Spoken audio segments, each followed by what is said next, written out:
Welcome back. Here we'll finish up section 8.2, and you're given a summary of constructing a confidence interval for a single population mean.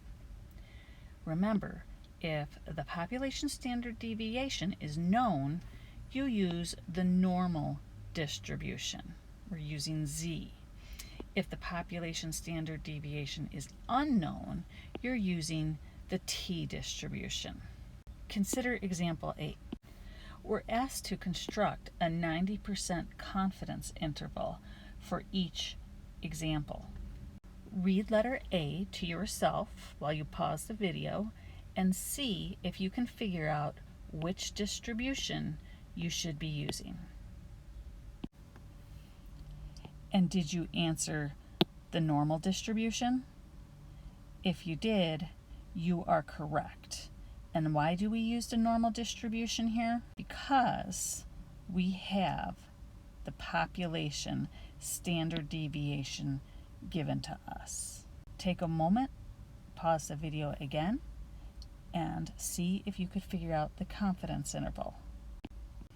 And if you're doing some of this by hand, you'll get your error bound or margin of error to be 0.92 and your actual confidence interval to be this right here.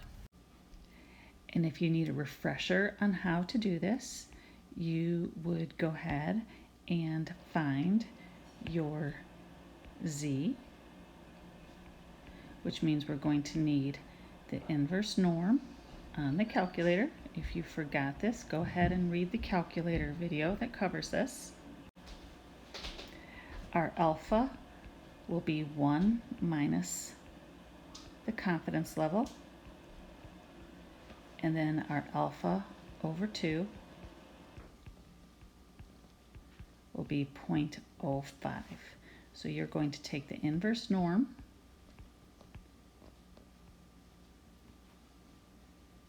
with a mean of 0, since this is normal, and a standard deviation of 1. So our area is about 0.95. The mean is 0, standard deviation of 1, and you will come out with a z-score with about 1645.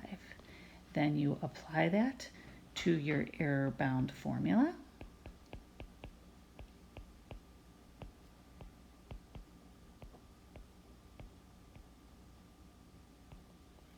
And you will get about 0.92.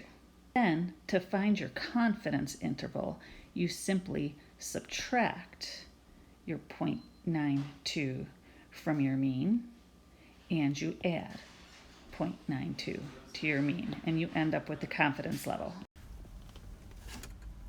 Consider the 6 brands of chocolate chip cookies that were selected at a supermarket.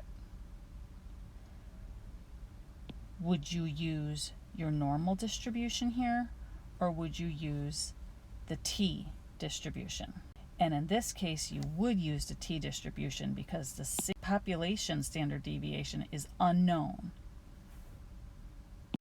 So we'll use the T distribution with a degree of freedom of 5. And you'll come up with a margin of error of 1.13, and so your confidence interval here